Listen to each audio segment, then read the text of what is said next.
Today marks 6 years since that deadly fire. It's the deadliest fire in the history of the city of Oakland. On December 2nd, 2016, 36 people attending an event, art show, music thing at the Ghost Ship warehouse lost their lives. KRON 4's Ella Sogomonian is here and joins us now with a look back. Ella. You know, I will never forget that night. There's so many people in the Bay Area that still have a really tough time talking about it. And I had a friend who was rushing to get to that party. He froze in horror with his phone in hand, looking at a picture sent to him of flames bursting through the windows of that warehouse.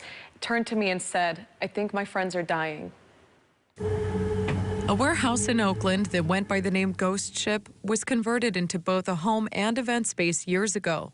It drew partygoers for many nights filled with music and fun.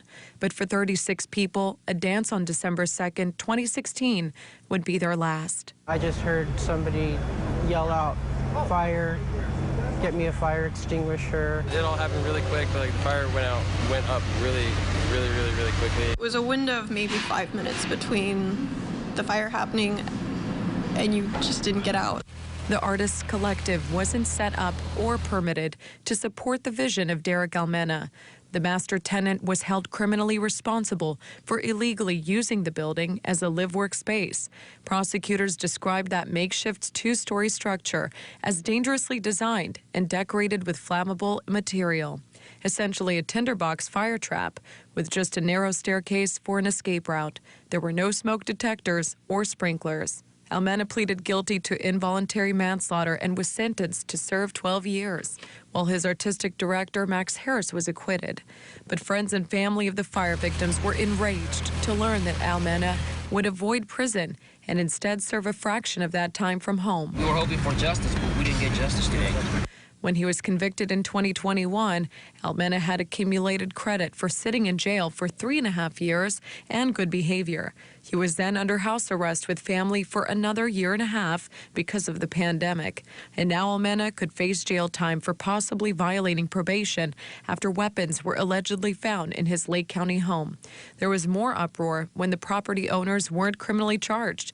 Instead, the Ning family settled a lawsuit with the families of both victims and survivors last year, then filed bankruptcy to pay them $11.8 million. The city of Oakland also settled a lawsuit in the deaths, paying out tens of millions more.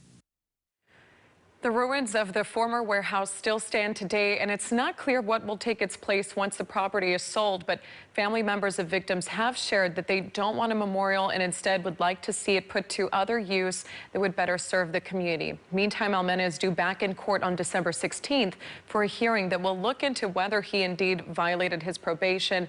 Ken and Catherine, this is, again, as I mentioned, a really hard weekend for a lot of people out there. Many still don't want to talk to reporters about it, and so many artists were displaced, of course. That ended up igniting a different conversation, one about the affordability factor for artists to continue to live and work in the Bay Area and make it the special place that it once was. And I didn't know that you had a friend who was, what, moments away from actually going to that party. And he was complaining to me, saying, you know, my manager is holding me back at work, but who knows what would have happened. Yeah. Might have saved his life. And there are still other buildings out there that have these kinds of events where there are questions about the safety, fire. If they're unpermitted, escapes. Is it underground? Power, all of that. That's right.